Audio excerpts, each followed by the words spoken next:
Bayangkan, seorang gadis sederhana dari kampung kecil di Indonesia harus menikah dengan pria Afrika berusia 72 tahun yang tak lain adalah majikannya sendiri.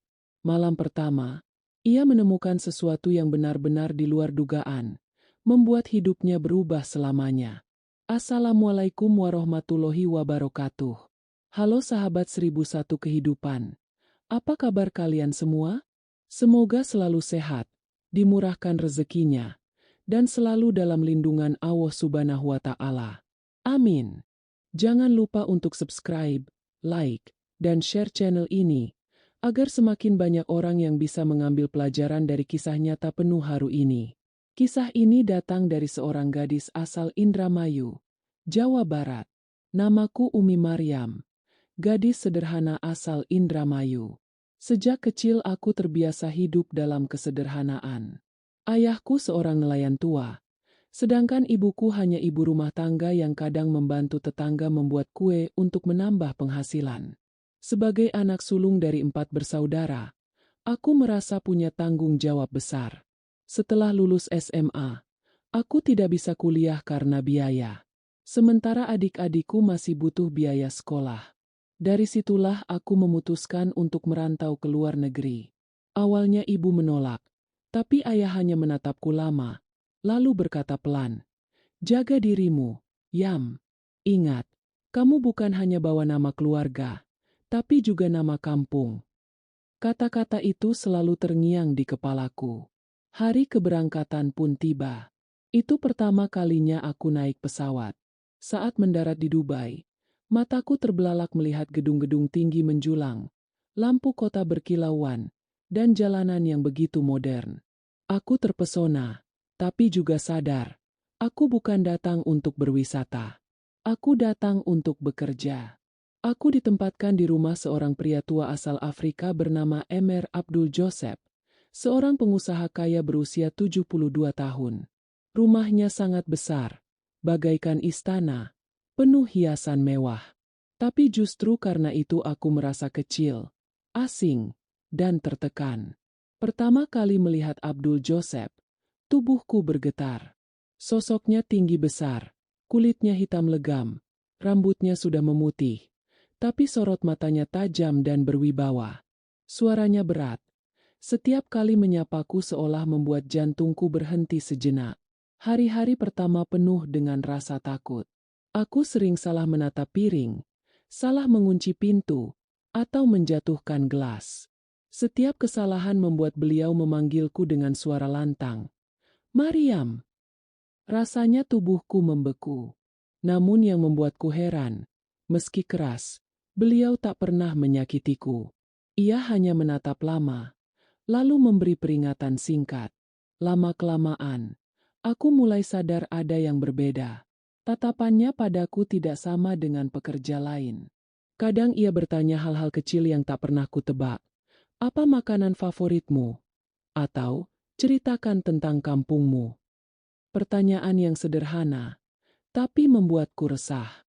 Aku mencoba menjaga jarak, tapi dalam hati aku tahu, ada sesuatu yang perlahan mendekat.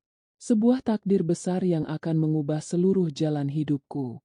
Dan aku tak pernah menyangka, rumah megah tempatku bekerja inilah yang akan mempertemukanku dengan kisah paling mengejutkan dalam hidupku. Hari itu aku sedang membersihkan ruang keluarga. Udara sore terasa panas, kering, dan tubuhku lelah karena sejak pagi belum sempat duduk lama. Tiba-tiba, nyonya rumah, istri pertama Abdul Joseph, memanggilku. Suaranya tenang tapi mengandung wibawa. Aku segera menghampirinya dengan sopan. "Maryam, duduklah sebentar," katanya sambil menatapku lekat. Aku gugup. Jarang sekali beliau mengajakku bicara panjang. Biasanya hanya memberi instruksi singkat.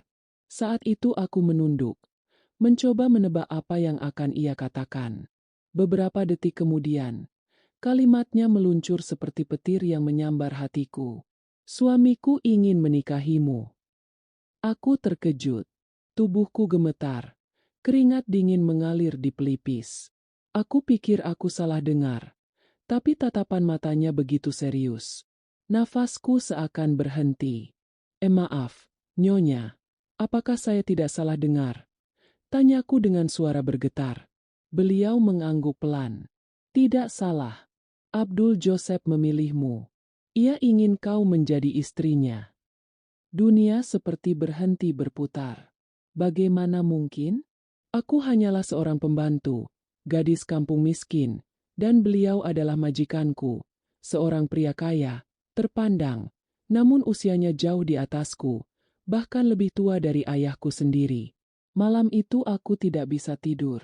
Aku memikirkan banyak hal, keluargaku di kampung, adik-adikku yang masih sekolah, hutang-hutang yang menumpuk, dan harapan orang tuaku. Di satu sisi, aku takut. Bagaimana mungkin aku menikahi pria setua itu? Tapi di sisi lain, tawaran ini bisa menjamin masa depan keluargaku. Keesokan harinya, Abdul Joseph sendiri yang memanggilku. Dengan suara beratnya, ia berkata, "Maryam, aku sudah tua. Aku tidak mencari kecantikan, apalagi kesenangan. Aku hanya ingin ada seseorang yang tulus menemaniku di sisa hidup." Aku menunduk. Air mataku jatuh tanpa sadar. Entah karena tersentuh, atau karena hatiku benar-benar tertekan. Kata-katanya jujur, tapi membuatku semakin bimbang. Hari-hari berikutnya aku merasa seperti berjalan di atas api. Nyonya rumah justru tanpa ikhlas, bahkan berkata, "Jangan takut, Maryam. Aku tidak membencimu. Aku justru lega jika suamiku memilih perempuan yang sederhana dan baik." Kata-kata itu semakin membuatku tidak mengerti jalan hidup ini. Akhirnya, aku memberanikan diri menelepon ibu di kampung. Dengan suara parau, aku menceritakan semuanya. Hening sejenak di seberang telepon. Lalu suara ibu terdengar, bergetar menahan tangis. "Yam, kalau ini jalanmu, terimalah. Hidup kita memang sulit. Kalau kamu bisa bahagia, dan adik-adikmu bisa sekolah, ibu ikhlas. Asal kamu jangan lupa Allah." Aku menangis terseduh. Malam itu aku bersujud, memohon petunjuk. Dan entah bagaimana, hatiku mulai luluh. Aku merasa seolah-olah ini adalah jalan takdir yang sudah digariskan untukku. Beberapa minggu kemudian, dengan sederhana tapi sah, aku akhirnya dinikahkan dengan Abdul Joseph. Tanpa pesta meriah, tanpa musik, hanya doa-doa yang hikmat. Aku mengenakan gaun putih sederhana. Wajahku pucat menahan gemetar. Di hadapan saksi, aku mengucapkan ijab kabul dengan suara bergetar. Hari itu, hidupku berubah selamanya. Dari seorang pembantu, aku kini menjadi istri majikanku sendiri, seorang pria Afrika berusia 72 tahun. Dan aku tahu, perjalanan ini baru saja dimulai. Hari pernikahanku datang tanpa gemerlap pesta, tanpa musik meriah, dan tanpa hiasan bunga seperti yang sering kulihat di televisi. Semuanya berlangsung sederhana, namun terasa berat di hatiku. Aku mengenakan gaun putih yang disediakan keluarga majikan, sementara wajahku ditutupi make-up tipis oleh seorang kerabat wanita Abdul Joseph. Di hadapanku, duduklah pria yang kini menjadi suamiku, Abdul Joseph, 72 tahun, dengan wajah teduh tapi penuh wibawa. Ijab kabul berlangsung cepat. Suara Abdul Joseph lantang, meski usianya tak muda lagi. Para saksi mengangguk, menandakan bahwa aku sah menjadi istrinya. Saat itu, hatiku campur aduk, antara syukur, takut, dan juga perasaan aneh yang tak bisa kuungkapkan dengan kata-kata. Aku sempat bertanya dalam hati, benarkah ini takdirku? Sesudah akad, beberapa tamu keluarga mengucapkan selamat. Namun aku sadar, banyak mata yang menatapku penuh curiga. Sebagian pekerja rumah berbisik-bisik di belakangku. Aku tahu mereka menganggapku hanya gadis miskin yang mencari harta. Tapi aku mencoba menahan diri. Aku tidak menikah karena ambisi. Aku hanya menjalani takdir yang digariskan. Malam pertama sebagai istri pun datang. Aku memasuki kamar yang sebelumnya hanya kulihat dari kejauhan. Kamar besar dengan ranjang megah, lampu kristal bergelantungan, dan aroma khas parfum Arab memenuhi ruangan. Jantungku berdegup kencang. Aku takut. Aku merasa begitu asing berada di tempat itu. Namun yang terjadi sungguh di luar dugaan. Abdul Joseph tidak bersikap seperti yang kutakuti. Ia tidak memaksaku, tidak menunjukkan nafsu berlebihan seperti bayanganku. Sebaliknya, ia hanya duduk di sampingku, menggenggam tanganku dengan lembut, lalu berkata pelan, "Maryam, aku tahu kau gelisah. Aku tidak menikahimu karena nafsu.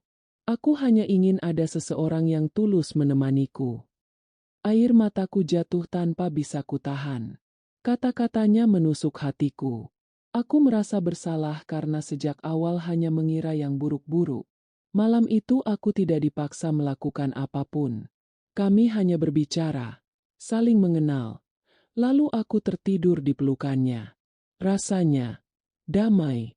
Hari-hari berikutnya, peranku di rumah pun berubah. Aku bukan lagi sekadar pembantu. Kini aku diperlakukan sebagai nyonya rumah. Awalnya canggung, bahkan pekerja lain masih memanggilku dengan nada ragu. Tapi Abdul Joseph menegaskan kepada mereka, "Hormati Maryam, ia istriku." Kalimat itu membuatku semakin sadar. Hidupku sudah benar-benar berbeda. Namun, perubahan itu tidak serta-merta membuat hidupku mudah. Banyak ujian datang, cibiran dari orang sekitar, rasa minder karena usiaku jauh lebih muda, dan rasa rindu pada kampung halaman. Tapi di balik semua itu, aku mulai menemukan sesuatu yang tak pernah kuduga. Perlahan, aku melihat sisi lain dari Abdul Joseph. Aku masih ingat betul malam itu. Malam pertama yang semula kubayangkan penuh ketakutan, justru menjadi malam yang paling menggetarkan hatiku. Setelah akad nikah yang sederhana, aku dibawa ke kamar pengantin. Jantungku berdetak begitu cepat, seolah ingin meloncat keluar. Tanganku dingin, tubuhku gemetar. Dalam pikiranku hanya ada satu bayangan. Bagaimana mungkin aku menjalani malam ini dengan pria berusia 72 tahun? Kamar itu begitu mewah. Ranjang besar berhias sprei putih bersih, lampu kristal yang berkilauan, dan aroma gaharu yang menenangkan memenuhi udara. Tapi semua kemewahan itu tak mampu meredakan rasa gugupku.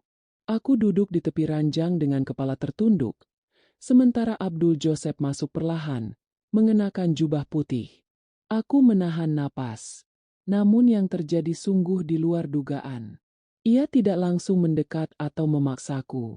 Justru ia duduk di kursi, menatapku lama, lalu berkata dengan suara tenang, "Maryam, aku tahu kau takut. Aku tahu hatimu masih penuh tanda tanya. Tapi dengarkan aku tidak menikahimu karena nafsu. Aku hanya ingin ada seseorang yang bisa menemaniku di sisa hidup." Kata-kata itu membuat mataku panas. Air mata jatuh tanpa bisa kutahan. Aku menunduk, mencoba menyembunyikan wajahku. Dalam hati aku merasa bersalah. Selama ini aku hanya berpikir buruk tentangnya, menganggap ia menikahiku semata karena tubuh mudaku. Abdul Joseph bangkit, lalu duduk di sampingku. Tangannya yang besar dan berusia renta menggenggam tanganku perlahan. "Ada kehangatan di sana. Kau masih muda, Maryam. Jika suatu hari kau ingin kembali pulang, atau ingin bebas memilih jalan hidupmu, katakan saja. Aku tidak akan menghalangimu." Mendengar itu, aku semakin terseduh. Malam yang kutakuti justru menjadi malam penuh ketulusan. Tidak ada paksaan, tidak ada tangisan kesakitan seperti yang kucemaskan. Yang ada hanyalah keheningan, doa, dan kehangatan seorang pria tua yang ternyata berhati lembut. Malam itu kami hanya berbicara. Ia menanyakan tentang kampungku, tentang keluarga, bahkan tentang cita-citaku yang dulu sempat tertunda. Aku bercerita dengan hati-hati, dan ia mendengarkan penuh perhatian. Hingga akhirnya, aku tertidur dalam pelukannya. Pelukan yang tidak menakutkan, melainkan membuatku merasa aman. Esok harinya, aku terbangun dengan perasaan berbeda. Rasa takut yang selama ini menghantui, perlahan berganti dengan rasa lega. Aku mulai melihat bahwa pernikahan ini bukanlah akhir dari kebebasanku, melainkan awal dari babak baru yang tak pernah kubayangkan. Namun aku juga sadar, ini baru permulaan. Jalan di depanku masih panjang, dan ujian sesungguhnya belum benar-benar datang. Malam pertama yang menenangkan itu hanyalah pintu kecil menuju perjalanan besar yang akan mengubah hidupku selamanya. Hari-hari setelah pernikahan itu berjalan dengan ritme yang baru. Statusku berubah. Aku bukan lagi sekadar pembantu rumah tangga, melainkan istri sah Abdul Joseph. Perubahan itu membuat banyak orang di sekelilingku terkejut. Sebagian menghormatiku, sebagian lagi mencibir diam-diam. Aku bisa merasakan tatapan aneh dari para pekerja rumah setiap kali aku lewat. Apa tidak aneh? Dia dulu pembantu, sekarang jadi nyonya rumah. Bisik salah satu dari mereka yang kebetulan ku dengar. Hatiku perih. Aku hanya bisa menunduk dan pura-pura tidak mendengar. Ujian pertama datang dari rasa minderku sendiri. Aku masih muda, baru 23 tahun, sementara suamiku sudah 72 tahun. Kadang aku merasa tidak pantas berjalan di sampingnya. Apalagi ketika kami keluar rumah, orang-orang sering menatap dengan heran. Ada yang berbisik-bisik, ada pula yang terang-terangan menertawakan. Kenapa gadis muda sepertimu mau menikah dengan kakek-kakek? Pertanyaan itu pernah dilontarkan seorang tetangga dengan nada sinis. Aku hanya tersenyum hambar, padahal di dalam hati aku menangis. Namun, Abdul Joseph selalu menenangkanku. Biarkan orang berkata apa saja. Mariam, mereka tidak tahu isi hati kita. Yang penting, aku menghormatimu, dan kau menghormatiku. Kata-katanya selalu menyejukkan. Ujian berikutnya datang dari rumah tangga itu sendiri. Meski istri sah, aku tetap hidup berdampingan dengan istri pertama. Awalnya aku takut akan ada konflik. Tapi anehnya, beliau tidak pernah memperlakukanku dengan buruk. Justru ia kerap berkata, "Aku lega suamiku menikahimu. Setidaknya aku tahu ia bersama wanita yang jujur dan sederhana." Kalimat itu membuatku sedikit tenang, walau rasa sungkan tetap menghantui.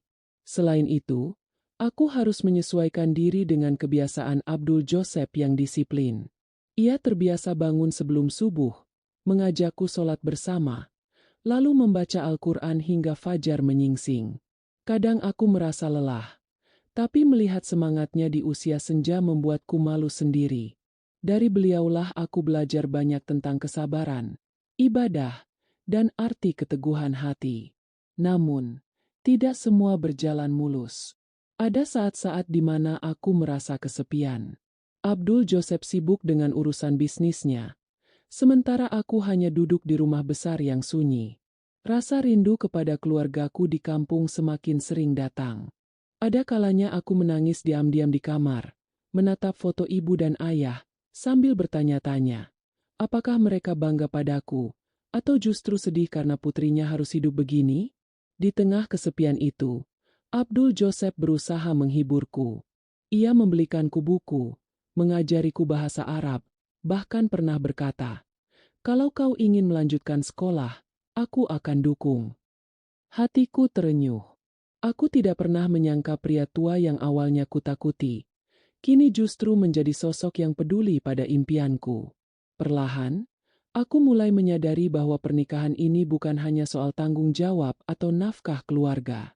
Ada hal yang lebih besar tumbuh di antara kami, rasa hormat, rasa syukur, dan, meski aku sulit mengakuinya, benih-benih cinta yang tak terduga.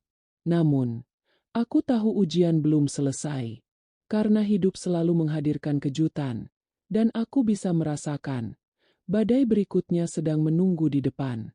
3 tahun pernikahanku bersama Abdul Joseph terasa seperti perjalanan panjang yang penuh warna.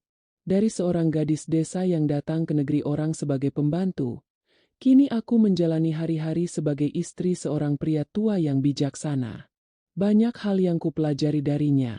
Kesabaran, ketulusan, juga arti cinta yang sesungguhnya. Namun waktu tidak pernah bisa ditahan. Usia Abdul Joseph semakin renta. Langkahnya mulai melambat, napasnya sering terengah, dan tubuhnya yang dulu gagah kini terlihat ringkih. Setiap kali melihatnya duduk termenung di kursi sambil menggenggam tasbih, hatiku terasa perih.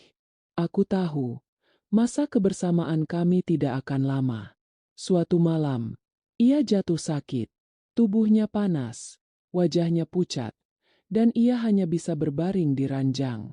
Aku merawatnya sepenuh hati. Aku yang dulu takut menyentuhnya, kini dengan penuh kasih mengusap dahinya dengan kain basah, menyuapi bubur, bahkan membacakan doa-doa di telinganya. Dalam sakitnya, Abdul Joseph masih sempat tersenyum padaku. Dengan suara lirih ia berbisik, "Terima kasih, Mariam. Kau telah membuat hari tuaku bahagia." Kalimat itu membuat air mataku pecah. Aku menggenggam tangannya erat-erat, seolah tak rela melepasnya. Hari-hari berikutnya, kondisinya makin menurun. Dokter sudah memperingatkan, usianya tak akan panjang lagi. Setiap malam aku duduk di samping ranjang, memandang wajahnya yang lemah. Aku berdoa sungguh-sungguh agar Allah memberi beliau ketenangan. Hingga suatu pagi, saat azan subuh berkumandang, Abdul Joseph memandangku untuk terakhir kalinya. Dengan sisa tenaga, ia mengucapkan, "Jaga dirimu, Mariam, teruslah hidup dengan baik." Setelah itu, matanya terpejam, nafasnya berhenti perlahan, dan aku menangis sejadi-jadinya. Rumah besar itu tiba-tiba terasa kosong. Para pekerja ikut berduka, istri pertama memelukku erat, dan aku hanya bisa duduk lemas di samping jasadnya. Dalam hati, aku menyadari satu hal, aku benar-benar mencintainya. Bukan karena harta, bukan karena status, tapi karena ketulusan hati seorang pria tua yang membuatku belajar arti cinta sejati. Beberapa bulan setelah pemakamannya, aku memutuskan kembali ke Indonesia. Aku membawa pulang bukan hanya sedikit harta, tapi juga kenangan berharga. Di kampung, aku dipeluk ibu dengan tangis haru. Adik-adikku kini bisa melanjutkan sekolah, dan aku sendiri membawa pengalaman hidup yang tak ternilai. Kini setiap kali aku menatap langit malam, aku selalu teringat Abdul Joseph. Aku tidak menyesal menikahinya. Karena dari beliaulah aku belajar bahwa cinta tidak mengenal usia, bangsa, atau rupa. Cinta sejati hanya lahir dari hati yang tulus. Itulah kisah nyata penuh haru yang bisa kita ambil hikmahnya. Bahwa cinta sejati bukan soal umur, harta, atau rupa, tapi soal ketulusan hati. Terima kasih sudah mendengarkan cerita ini. Jangan lupa subscribe, like, dan bagikan agar lebih banyak orang terinspirasi. Wassalamualaikum warahmatullahi wabarakatuh.